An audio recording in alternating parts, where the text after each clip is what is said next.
Technical analysis is the reason you're not profitable. And I don't just mean bad technical analysis or the wrong indicators. I mean all of it. The moment you start doing technical analysis on your chart, you've already lost. And I know this because that's exactly what I used to do.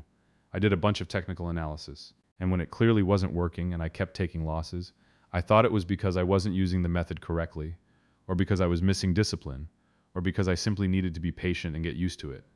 I never once considered that the method itself was the actual problem, that it wasn't ruining just one trade. It was ruining my psychology, my risk management, every single decision I made from the moment I opened my chart. I thought it was the root of all success, but it was the root of all my problems.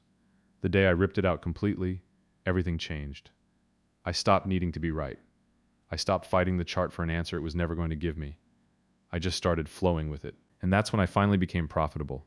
So in this video, I'm going to show you exactly why technical analysis guarantees that you stay stuck, and the real way to trade profitably long term. Now, technical analysis is the study of price movements and patterns to predict future movement. And there are many different strategies within this. You have typical strategies like price action trading, support and resistance trading, and indicator trading. Then you have the strategies that like to pretend they're not technical analysis but actually are. Now, these all fall under the same umbrella of technical analysis because they're about predicting future price movement with previous price movement. It doesn't matter how you put it. And the reason that all of these different strategies have the same outcome essentially is because they all ask the same question, which is, where is the price about to go? That's why there hasn't been a clearly superior technical analysis strategy. A trader can hop from one to the other and get pretty similar results with each. You can argue that one is better than the other with some pretty fair points on both sides, and that's what puts them all at the same level. It's kind of like arguing which type of bicycle goes the fastest. You might have some arguments for why one is better than the other, but there isn't one that's obviously faster than all the others. So it's clear that they're all around the same speed. One might be a bit quicker, one might be a bit slower, depending on the cyclist, but there isn't a substantial difference. They're still all bikes. But the argument quiets down pretty fast when a motorcycle shows up. The motorcycle is superior in every way. It's exponentially faster, more powerful, and can sustain that speed for far longer. And that's why all these different strategies don't really bring you anywhere. Because they're all using the same mechanism. The same way bikes all have the same mechanism. And there's a limit to what it can do. On the other hand, a motorcycle has a completely different mechanism. It can't even be directly compared to a bike because it's not in the same realm. A bike is a drivetrain that needs to be pedaled, while a motorcycle is an engine. And that's what we need to do for our trading as well. Technical analysis strategies all use the same drivetrain mechanism when what we need is something fundamentally different. And this is not a new strategy or some secret setup that market makers are hiding from you. It's actually the opposite of a hidden setup. See, every version of technical analysis has you doing the same thing. You look at price, you form an opinion about where it's headed, and then you act on that opinion. You learn a few setups, then go hunting for a moment on the chart that looks enough like one of them to justify a trade. The second you decide that, you've committed to a story. And from that point on, you're not reading the chart anymore. You're just looking for it to agree with you. When you have a hammer, everything looks like a nail. That's the actual mechanism behind every single one of these strategies, no matter what you call them. You're defending a prediction. But what if instead of trying to predict where the price is going, you start moving with it instead? You're just staying in sync with what price is already doing, and letting that tell you what to do next. No prediction, no story, no opinion to defend.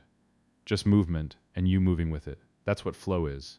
And once you see the difference between forcing a setup on the market versus actually flowing with it, you'll understand why nobody who trades this way ever goes back to analyzing charts. You're not forming an opinion about direction anymore. You're not building a case for anything.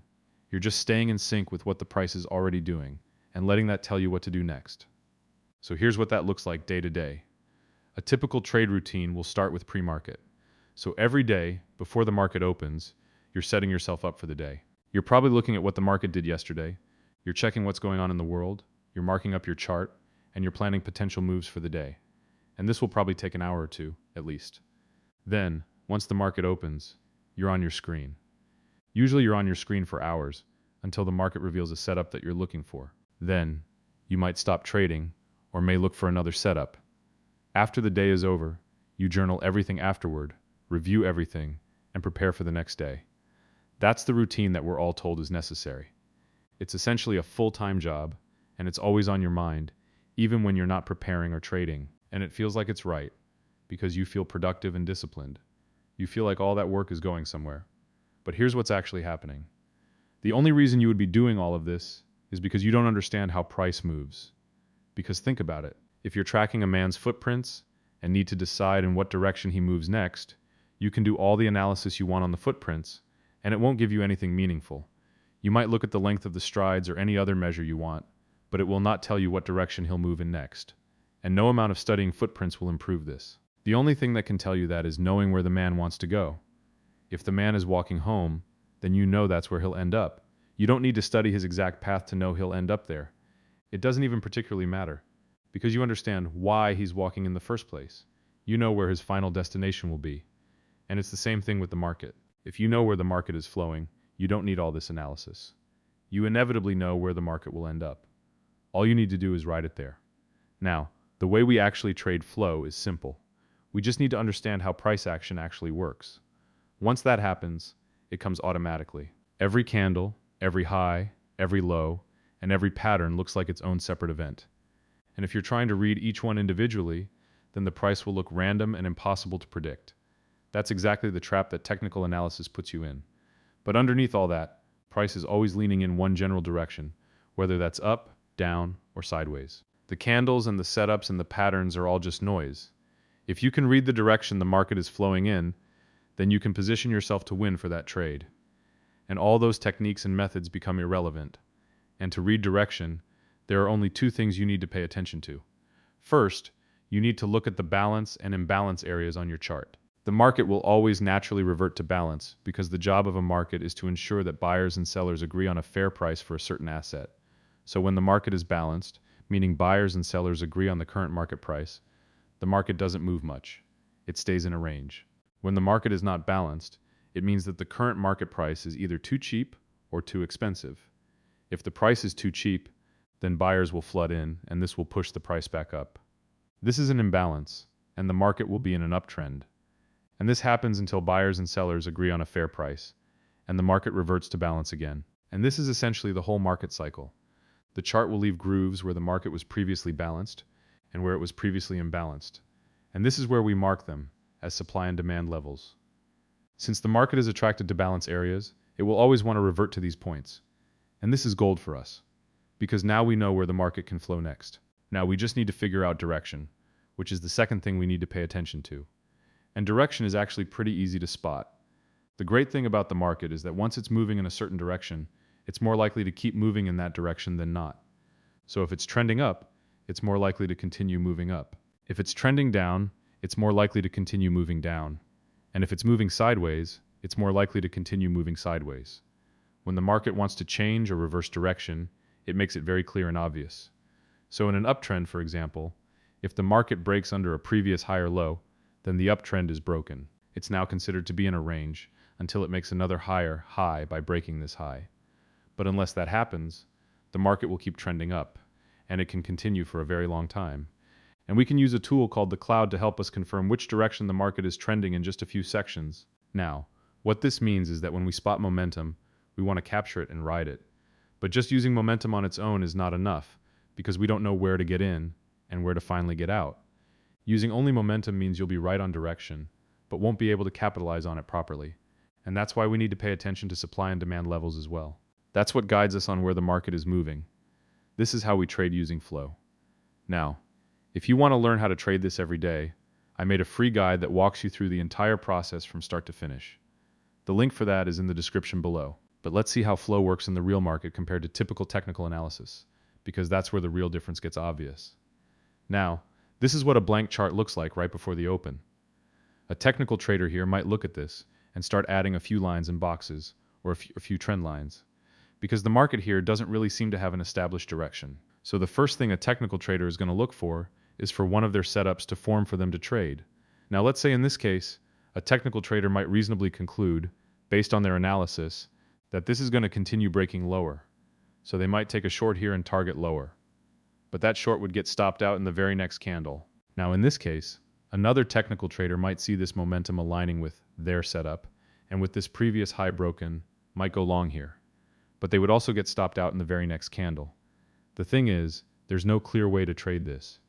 You're forced to watch and interpret every candle and anxiously wait for something to develop. Your mental state is exhausted by the time you find a setup, and it gets even worse after you take a loss. Now, let's see what happens when we flow with the market. If we add our levels, and we add the cloud as well, then our entire perspective changes immediately. We know that we're looking for the price to flow from one level to the other, and we know that we need to pay attention to the overall direction. We can pretty much see this instantly.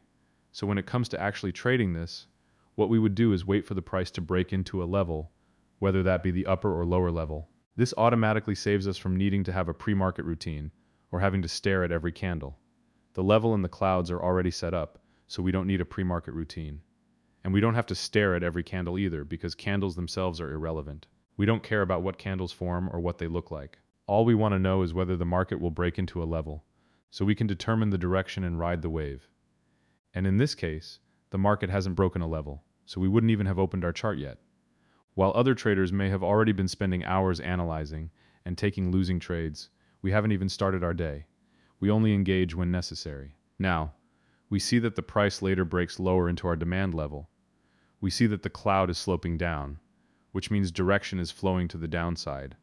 Here what we do, very simply, is enter short and target the next level. And that would be one successful trade. And even if you missed this trade, the market continued to the next level. Then it reversed and moved higher, before reversing once again, and then bouncing higher to the next level. This is how the market moves. And that's why this repeats across all situations and all days, because momentum and flow is universal. It's how the market truly moves.